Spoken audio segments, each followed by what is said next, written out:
पहली तो ये बात बड़ी अजीब है, पता नहीं कहां से हम लोग दिमाग में भर दिया गया है कि ये गोरा रंग जो है वो श्रेष्ठता का प्रतीक, जबकि हमारे जितने भी भगवान हैं वो काले हैं, नीले हैं या सांवले।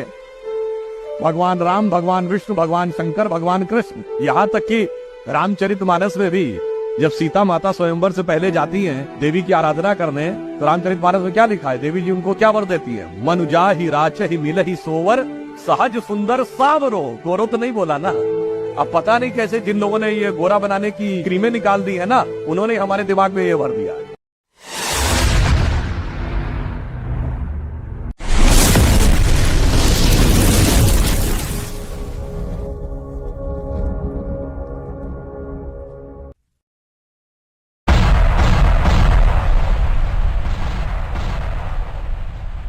అందరికీ నమస్తే ప్రేక్షకులు. ఈరోజు మన Harsha Kumar Congress party ex MLA ex MP ఈ క్రిస్టియన్ వాళ్ళ విసిరిన ఎంగిలి మెతుకులు తిని బ్రతికిన హర్ష కుమార్ గురించి ఈరోజు కొంచెం మాట్లాడదాం. సో ఈ కాంగ్రెస్ పార్టీ అనేది, కాంగ్రెస్ పార్టీ లీడర్లు వాడు హిందూ అయినా, క్రిస్టియన్ అయినా, ముస్లిం అయినా, ఎవడైనా సరే, హిందువులు మన కాంగ్రెస్ పార్టీలో ఉన్నవాడు మన హిందూ అని ఓటేస్తే మీ ప్రాపర్టీ మొత్తం ఒక్కొక్కడికి అమ్మేస్తాడు. ఇది గుర్తుపెట్టుకోండి. అంత నీచులు ఈ కాంగ్రెస్ పార్టీ వాడు మన హిందూ అనుకుని నమ్మేవో నీ గొంతె కోస్తాడు. అర్థమైందా? సో ఏమంటున్నాడు పవన్ కళ్యాణ్ గారు మాట్లాడిన మాటల మీద ఈ హర్ష కుమార్ అనే క్రిస్టియన్ ఎంగిలి మెతుకులు తిని బ్రతికిన హర్ష కుమార్ చెప్పు. जब तक हमारे देश के हिस्से में तेरे जैसे आएंगे ना, हमारे देश का इसी तरह कल्याण होता रहेगा. नमस्ते.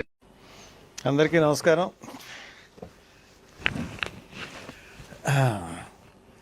ఇందాక పవన్ కళ్యాణ్ గారు మాట్లాడడం చూశాను. ఈ పవన్ కళ్యాణ్ గారు మాట్లాడినప్పుడు ఆయన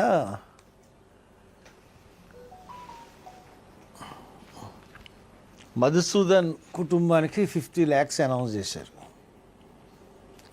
చాలా సంతోషం అనిపించింది.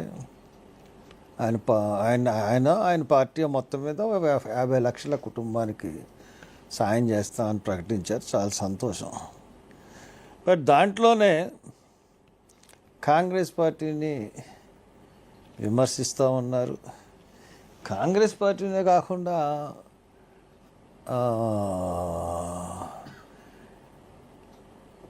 అసలు మీరందరూ కూడా దేశం నుంచి వెళ్ళిపోండి అని అంటున్నారు. పాకిస్తాన్ని ప్రేమించే వాళ్ళు ఎవరన్నా ఉంటే, పాకిస్తాన్ అనుకూలంగా మాట్లాడేవాళ్ళు ఉంటే వెళ్ళిపోమంటున్నారు. మరి తప్పు లేదు కదా హర్ష కుమార్. క్రిస్టియన్ మిషనరీ ఎంగిలి మెతుకులు తిని బ్రతికిన నువ్వు క్రిస్టియన్స్కి, బ్రిటిష్ వాళ్ళకి, మళ్ళా పాకిస్తాన్కి ఈ దేశంలో కూడు తింటూ, ఈ దేశంలో గాలి పీల్చు, ఈ దేశంలో నీళ్లు తాగుతూ, మళ్ళీ పాకిస్తాన్ని పొగిడితే మళ్ళీ మీకు పాకిస్తాన్ అంత ఇష్టం ఉంటే మళ్ళీ పాకిస్తాన్కి వెళ్ళిపోవాలి కదా. ఇక్కడుండి దేశద్రోహ పని చేసడం మళ్ళీ ఎంతవరకు సరి, ఎంతవరకు కరెక్ట్? హర్ష కుమార్ చెప్పు, నువ్వే చెప్పు. మళ్ళీ ఎవడైతే పాకిస్తాన్ ప్రేమలు ఉన్నారో మా దేశంలోనో పాకిస్తాన్ వెళ్ళిపోండి కదా, హాయిగా బ్రతకండి మీ దేశంలో మీరు అంటున్నాడు. తప్పేముంది ఇక్కడ? హర్ష కుమార్ ఏమైనా బుద్ధి ఉందా? ఎక్స్ ఎంపీ అంట నువ్వు. మళ్ళీ ఏం జ్ఞానం పెంచుకున్నావో ఏమో. క్రిస్టియన్స్ ఫుడ్ ఇస్తుంది, బెడ్ ఇస్తుంది, బట్ట ఇస్తుంది, మడ్ ఇస్తుంది, తోలుస్తుంది అన్నావు కదా. మళ్ళీ అదే క్రిస్టియన్ మిషనరీస్ ప్రతి ఒక్కరి దగ్గర వాళ్ళు కష్టపడిన డబ్బుల్లో 10% లాగుతుంది కదా. మళ్ళీ అది ఎవడు చెప్పాలరా? ఒక నెలకు 10,000 దుడుచుంటే నెలకు 1,000 రూపాయలు అని కట్టాలి. మళ్ళీ సండే కానుకలు వేయాలంట వానికి.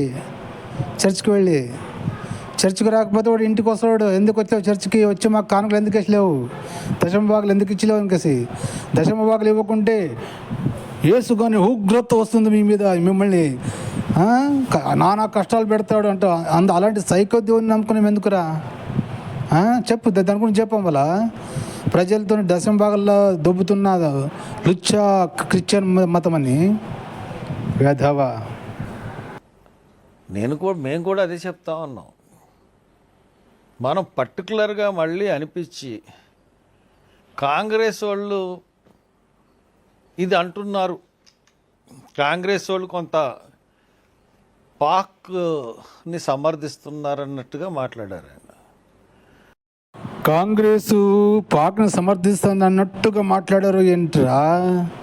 పాక్నే సమర్థిస్తుంది కదా, వాడు అన్నాడు కదా, అద్దాంకి దయాకర్ గాడు ఏమన్నాడు, ఐ లవ్ పాకిస్తాన్ అన్నాడు కదరా. ఏం చెవులు ఏం పెట్టుకున్నావు అప్పుడు? రాహుల్ గాంధీ కూడా పాకిస్తాన్ మా పొరుగు దేశము, మా మిత్ర దేశము, బీజేపీకి శత్రువు అయితే మాకు శత్రువు ఏమని అంటాడు కొడుకులు. దీనికి ఏమన్నారా? చాలా పొరపాటు పవన్ కళ్యాణ్ గారు. మీకు ఎంత దేశభక్తి ఉందో మా అందరికీ అంతకన్నా ఎక్కువ దేశభక్తి ఉంది. మేము దేశాన్ని ప్రేమిస్తాం అందరం కూడా. ఇప్పుడు పెహల్గాంలో ఒక ఉగ్రత దాడి అయిన వెంటనే prime minister and home minister ఇమీడియట్గా వెళ్ళాల్సిన అవసరం ఉంది, వెళ్ళారు. ద థర్డ్ పర్సన్ ఎవరు వెళ్ళారంటే అక్కడికి రాహుల్ గాంధీ వెళ్ళాడు. అదే రోజున భారత్ సమ్మిట్ అని హైదరాబాద్లో ఒక ఇంటర్నేషనల్ ప్రోగ్రాం ఉంది. దాన్ని పోస్ట్ పోన్ చేసుకుని నెక్స్ట్ డేకి డేట్ మార్చుకుని ఆ రోజున సస్పెండ్ చేసి ఆ ప్రోగ్రాన్ని కాశ్మీర్ ఉగ్రవాదులకి కాంగ్రెస్ పార్టీ గవర్నమెంట్ ఏర్పాటు చేసిన ప్రోగ్రాం చేసుకుని ఆయన వెళ్ళి వాళ్ళని పలకరించి రావడం జరిగింది. కాబట్టి కాంగ్రెస్ పార్టీ దేశభక్తిని అసలు మీరు కొంతమంది నాయకులు అంటున్నారు, ఎవడన్నా సరే అగెనిస్ట్గా పాకిస్తాన్కి మాట్లాడితే మీరు పట్టుకోండి. ఎవడో ఒక అస్సాంలో ఒక ఎమ్మెల్యే మాట్లాడారు, ఇమీడియట్గా అరెస్ట్ చేశారు. అలాగా ఎవడన్నా మాట్లాడినప్పుడు డెఫినెట్గా వాళ్ళ మీద చర్య తీసుకోవాలి. దానికి మేము సపోర్ట్, దాంట్లో ఎటువంటి సందేహం కూడా లేదు. అవునా, నిజమా? సపోర్ట్ చేస్తావా? రే హర్ష కుమార్, నీకు ఇలా మాట్లాడడానికి కారణం, నిన్ను ఏకవచనంతో రాగి అని మాట్లాడడానికి కారణం ఒకటి, మా శివశక్తి కరుణాకర్ని వాడు ఎవరు ఏం అధికారం ఉంది? ఏదో తిట్టావు కదా మా కరుణాకర్ని నువ్వు ఏకవచనం తిట్టినందుకే ఇప్పుడు నీకు ఈ మాట్లాడుతున్నాం. మళ్ళీ అర్థమైందా? నీవు ప్రతి ఒక్క సామాన్య ప్రజను కూడా మీరు ఎవరు, ఆయన ఎవరు ఏమనేది మర్యాద ఇచ్చి మాట్లాడడం నేర్చుకో. ప్రతి సామాన్య వ్యక్తి, ఓటు వేస్తేనే నువ్వు ఎంపీ అయ్యావు, అది గుర్తుపెట్టుకో తమ్మి. ప్రతి ఒక్క సామాన్య ప్రజల సేవకుడు నువ్వు, లీడర్ కాదు. ప్రజల సేవకుడు అంటే నౌకరు, ప్రజలకు నౌకరు ఉన్నట్లు నువ్వు వాళ్ళకి సేవ చేసే సేవకుడు నువ్వు. అర్థమైందా? ఎంపీ అంతే ఉంది, నువ్వేదో పెద్ద మినిస్టరు, దేశానికి ఏదో పీకుతాం కాదు. మినిస్టర్ అన్నప్పుడు నీ మినిస్టర్ పరిధిలో వచ్చే జనాలకి నువ్వు సేవకుడు, సేవ చేయాల్సిందే. ప్రతి ఒక్క సామాన్య ప్రజనికి మర్యాద ఇచ్చి మాట్లాడాల్సిందే. నువ్వు ఎప్పుడైతే మర్యాద తప్పి మాట్లాడతావో మేము కూడా ఇలాగే మాట్లాడతాం, గుర్తుపెట్టుకో హర్ష కుమార్. ఇది ఫస్ట్ అండ్ లాస్ట్ వార్నింగ్ నీకు. మేము బూతులు మాట్లాడామంటే మళ్ళా మేము కూడా అసభ్యకరంగా మాట్లాడామంటే ఎలా ఉంటుందో తెలుసా? బూతులు కూడా చెవులు మూసుకుని పారిపోతుంది, అలా ఉంటుంది. మళ్ళా నీకు అవసరమా? లేదా give respect and take respect అనే సూత్రాన్ని ఫాలో అయ్యి ప్రతి ఒక్క సామాన్యుని మర్యాద ఇచ్చి మాట్లాడుతానని ఒక వీడియోలో పోస్ట్ పెట్టు, లేదా మా ప్రతి వీడియోకి ఇలాగే ఉంటుంది మాటలు. మళ్ళా నీ ఇష్టం రా. కానీ మీరేం చేశారంటే, మీరు ఇప్పుడు దాకా కాశ్మీర్ సందర్శించలేదు.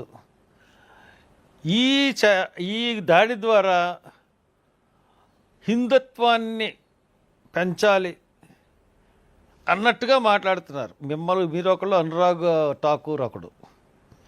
మీ ఇద్దరు స్టేట్మెంట్లు చూశాను. ఎందుకంటే హిందుత్వాన్ని పెంచాలి అన్న రీతిలో మాట్లాడుతూ ఉన్నారు. అవురా బడవే, మళ్ళీ అక్కడ కాశ్మీర్లో పహల్గాంలో చంపింది హిందువులనే కదరా. నువ్వు హిందువా ముస్లిం ఉన్న అడిగి మరీ చంపారు కదరా. ప్యాంటులు ఇప్పించి వానికి మడ్డ కోసి శుంతి చేశారో లేదు చూసి మరీ చంపారు కదరా. మళ్ళీ హిందువులందరినీ జాగ్రత్త పరుచుకుంటే ఏం చేయాలరా? ఫోన్ రా. ఇప్పుడు నువ్వు హిందువా క్రిస్టియన్నా?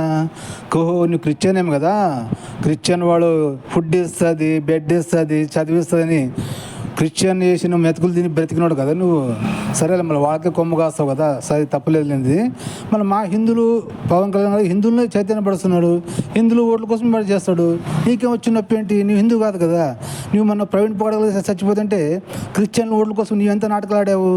నువ్వు నాటకాలు ఆడితే పర్లేదా కదా ప్రేక్షకులు? ఇది ఈ నీచ రాజకీయ నికృష్టనా? నాకు ఈ మంచి మాటలు డాష్ కాదు. ఇంకొక విషయం ఏంటంటే, మీరు ఎంత గొప్పోళ్ళు అంటే 23వ తారీఖున 3 రోజులు జనసేన ఈ పెహల్గా మృతులకి పెహల్గా మృతులందరికీ కూడా 3 రోజులు సంతాప దినాలని చెప్పేసి మీరే ప్రకటించారు. 23, 24, 25 మన పార్టీ జెండాన్ని దించుంచండి అని కూడా మీరు ప్రకటించారు. కానీ 25న మీరు పిఠాపురంలో శంకుస్థాపనలు చేశారు, కుట్టు మిషన్లు పంచారు, ఎన్నోటికి ఓపెనింగ్లు చేశారు, బోల్డ్ అభివృద్ధి కార్యక్రమాలు చేశారు. ఏమ్రా హర్ష కుమార్, బోల్డ్ అన్ని అభివృద్ధి కార్యాలు చేసాడని కడుపుమంటలేసింది నీకు, పిచ్చ సన్నాసి. నువ్వు కరుణాకర్కి నీ గురించి నేను తప్పుగా మాట్లాడినందుకు తప్పైంది. కరుణాకర్ గారు నెక్స్ట్ టైం అలా మాట్లాడను మీకు అని వీడియో పెడితే మాత్రం నీ గురించి మేము కూడా మర్యాద ఇచ్చి మాట్లాడతాం. లేదంటే లుచ్చ నా కొడక, గాడిద నా కొడక, పాకిస్తాన్ కుక్క, క్రిస్టియన్ కుక్క, బ్రిటిష్ కుక్క అని మేము కూడా మాట్లాడవచ్చు. కానీ మేము మాట్లాడము, నీకు వయసుకు మర్యాద ఇస్తాం. సరేనా? చెప్పు. అంటే మరి మీకు దేశభక్తి ఉందా? పహల్గాం వీరుల పట్ల ఏమన్నా నిజమైన ప్రేమ ఉందా? ఆర్భాటమేనా? మనసులో ఏం లేదా మీకు? మీరు సంతాప దినాలను ప్రకటించి మీరే పార్టీ నాయకుడయ్యి ఎలా ఉల్లంఘించారండి? సినిమా డేట్లు సరిపోవనా? కాబట్టి మీరు మాట్లాడుతున్నట్టు కాంగ్రెస్ నాయకుల గురించి అని మాట్లాడకండి. ఈ రోజున ఇంకోటి మీరు చెప్పారు, ముస్లిం కానోళ్ళందరినీ ముస్లిమ్స్ కాకపోతే చంపేశారు అది ఇదని. ఒక ఫ్యామిలీ నేను చూశాను మీ ఆంధ్రజ్యోతి పేపర్లోనే, దాంట్లో ఏమని ఉందంటే,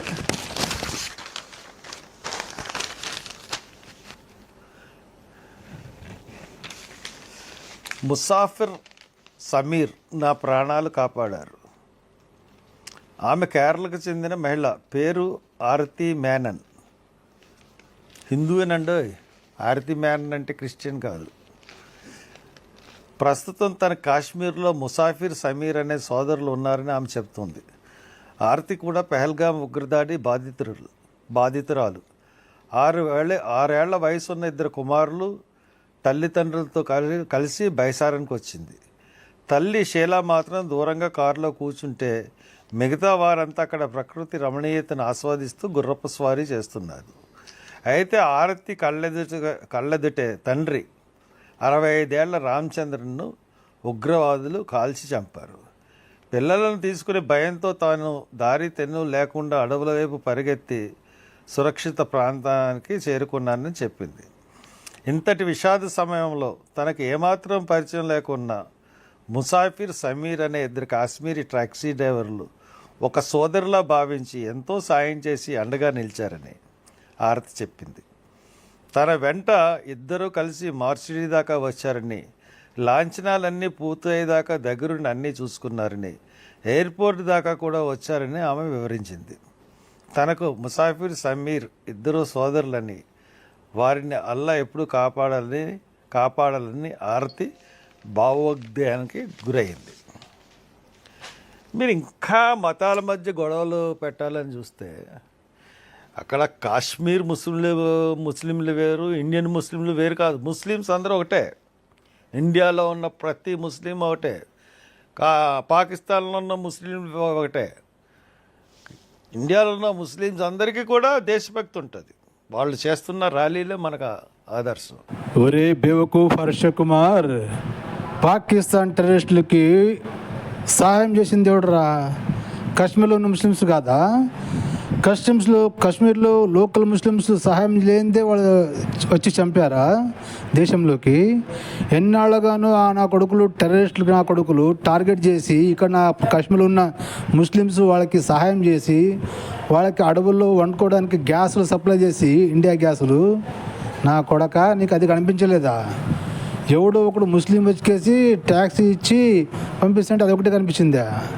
మళ్ళీ నా కొడుకులు చంపిన నా కొడుకులు తు హిందూ హే ముస్లిమాన్ అడిగి మరి చంపారు కదా. మళ్ళా అదెందుకు అడిగారు అంటే ఇప్పుడు ఎవరు మన సుధాకర్ వాళ్ళ మిస్సెస్ ఆవిడ అబద్ధం చెప్తుందే. అక్కడ చూసిన ప్రతి ఒక్క పిల్లలు అబద్ధం చెప్తున్నారా? మతం అడిగి మరి చంపారు కదరా బేవకూఫ్. ప్యాంటులు విప్పి సుంతి చేసలేదని చూసి మరి చంపారు కదరా బేవకూఫ్. దాని గురించి మాట్లాడరా బేవకూఫ్. మీరు ముస్లిమ్స్ హిందువులు అని చెప్పేసి కాల్ చేశారని చెప్తా ఉన్నారు. హిందువులని చెప్పి చూసి హిందువులు అంటే కాల్ చేశారు. ఇటువంటి మీరు ఒక ఉప ముఖ్యమంత్రిగా ఉండి ఇటువంటి భావోద్వేగాలను రెచ్చగొట్టే సమయమా ఇది? ఏమన్నా కొంచెమన్నా ఆలోచించారా? పైగా మీ పార్టీ జెండా చూస్తూ ఉంటాను ఎప్పటి నుంచో. క్రిస్టియన్ కంట్రీ జెండాని ఈయన రంగు మార్చి పెట్టుకున్నాడు ఏంటి అని అనిపిస్తూ ఉంటుంది. మీరు మీ పార్టీ జెండా ఇజ్రాయెల్ దేశం, అది క్రిస్టియన్ దేశం, జ్యూస్ దేశం. ఒరే హర్ష కుమార్, నీకు తెలియని సత్యం ఏంటి తెలుసా? ఇజ్రాయెల్ జెండా అంటున్నావు కదా, ఇజ్రాయెల్కి సంబంధించింది. ఇజ్రాయెల్ ఉండింది క్రిస్టియన్స్ కాదురా, యహూదులు దేశం. అది క్రిస్టియన్ దేశం కాదు తమ్మి. ఆ యహూదుల గ్రంథాన్ని దొంగలించి క్రిస్టియన్ మతం పుట్టించుకున్న మీ క్రిస్టియన్ లుచ్చా నా కొడుకులు వాళ్ళ గ్రంథాన్ని దొంగలించి కొత్త నిబంధన చేసుకున్న నీచు కమ్మిన కుత్తేగాళ్ళు దొంగలరా మీరు క్రిస్టియన్స్. తెలుసా? యహూదులు అనేది ఎవరు తెలుసా నీకు? మా శ్రీకృష్ణ వంశస్థులు వాళ్ళు. ద్వాపర యుగం ముగిసిన తర్వాత కలియుగం ప్రారంభంలో శ్రీకృష్ణుడు వంశస్థులు ఇక్కడ నుంచి ఇజ్రాయెల్ దేశం పంపాడు శ్రీకృష్ణుడు. అక్కడ నుంచి కలియుగం ప్రారంభమైంది. కలిపురుషుడు అక్కడ నుంచి తయారొచ్చి ఈ క్రిస్టియన్స్ ముస్లిమ్స్ అనే కలియుగ దేవుళ్ళుగా, కలియుగ రాక్షసులుగా, కలియుగ పురుషుడుగా అన్ని దేశాలని తిరిగి అందరిని చంపి ఒప్పుకున్న వాళ్ళని వదిలేసి మతం మార్చి ఒప్పుకున్న వాళ్ళని చంపికేసి రక్త చరిత్ర రాసిన కలియుగ రాక్షసుని రక్త చరిత్ర కలియుగం. ఇది నీకు తెలిసి తెస్తే కదా. ఇజ్రాయెల్ దేశము యహూదుల దేశం, అది శ్రీకృష్ణ వంశస్థుల దేశం. క్రిస్టియన్ లుచ్చా నా కొడుకుల దేశం కాదురా బేవకూఫ్. అది ఆ పార్టీ జెండా వాళ్ళది. మీరు దానికి అది బ్లూగా ఉంటుంది, మీరు ఎరుపు రంగు పెట్టుకున్నారు. అక్కడ కూడా క్రిస్టియన్స్ కాపీయే. మీరు మొదటిసారి పోటీ చేసినప్పుడల్లా చర్చిలకు వెళ్ళారు, బాప్తీసాలు తీసుకున్నారు, మాయావతి కాళ్ళ మీద పడ్డారు, అంబేద్కర్ సాష్టాంగ నమస్కారం చేశారు, ఇవన్నీ చేశారు. మళ్ళీ ఇప్పుడంతా సనాతన ధర్మం, లడ్డు మీద వివాదం. అయినా కానీ ఇంత చేసినా కానీ పాకా సత్యనారాయణకి ఎంపీ ఇచ్చారు. మీరు ఎంత బీజేపీకి దగ్గర అయిపోయి బీజేపీని మీరు ఓన్ చేసుకుందాం అనుకున్నా కానీ బీజేపీ మిమ్మల్ని దూరంగా పెట్టింది. మీ అన్నయ్యకి నాగబాబుకి ఎంపీ ఇవ్వలేదు, ఎమ్మెల్సీలో కూర్చోబెట్టింది. ఎవరు ఊరు పేరు తెలియని పాకా సత్యనారాయణని తీసుకొచ్చి ఎంపీ చేసింది. దాన్ని బట్టి బీజేపీ మీకు ఎంత గౌరవం ఇస్తుంది అన్నది తెలుసుకోండి, రెచ్చిపోకండి. ఇటువంటి టైంలో మతాల మధ్య చిచ్చు పెట్టి ఏదో హిందుత్వం ద్వారా మీరు లాభం పొందాలి అని అనుకోవడం అవివేకం. అటువంటి చర్యలు కట్టి పెట్టండి పవన్ కళ్యాణ్ గారు. ఒరే బేవకూఫ్, మరి నువ్వు కూడా క్రిస్టియన్స్కి సపోర్ట్ చేసేది కట్టి పెట్టుకోరా. వాడెవడో తాగుబోతు ప్రవీణ్ పాడగల తాగి చచ్చిపోతుంటే ఇది హిందువులు చేశారు హిందువుల మీద ఏడు చచ్చావు కదా నువ్వు కేఏ పాలగాడు. మళ్ళీ అదెందుకు చేశారా అవరా బేవకూఫ్? బీజేపీ పవన్ కళ్యాణ్ దూరం పెడుతుందో దగ్గర తీసుకుందో మాకు తెలుసు. ఎందుకంటే ఢిల్లీ సభలో కానీ ఎక్కడ సభలో కానీ పవన్ కళ్యాణ్ గారు పోయారంటే ఎంతమంది మినిస్టర్లు ఉన్నా అందరు మినిస్టర్లకి చేతులెత్తి నమస్కరిస్తాడు మోదీ. కానీ పవన్ కళ్యాణ్ కనపడ్డా కానీ చేతుల్లో చేతు కలిపి కౌగిలించుకుంటాడు మోదీ పవన్ కళ్యాణ్ గారిని. తెలుసా? అది పవన్ కళ్యాణ్ స్టేటస్ మోదీ హృదయంలో. బేవకూఫ్ నా కొడక. సో ఇది ప్రేక్షకులు ఈరోజు వీడియో. సో నెక్స్ట్ వీడియోలో మళ్ళీ కలుసుకుందాం. అప్పటి వరకు చూస్తుండండి భారత్ ఇతిహాస్ యూట్యూబ్ ఛానల్. నేను మీ వెంకట్. జై హింద్, వందే మాతరం, భారత్ మాతా కీ జై.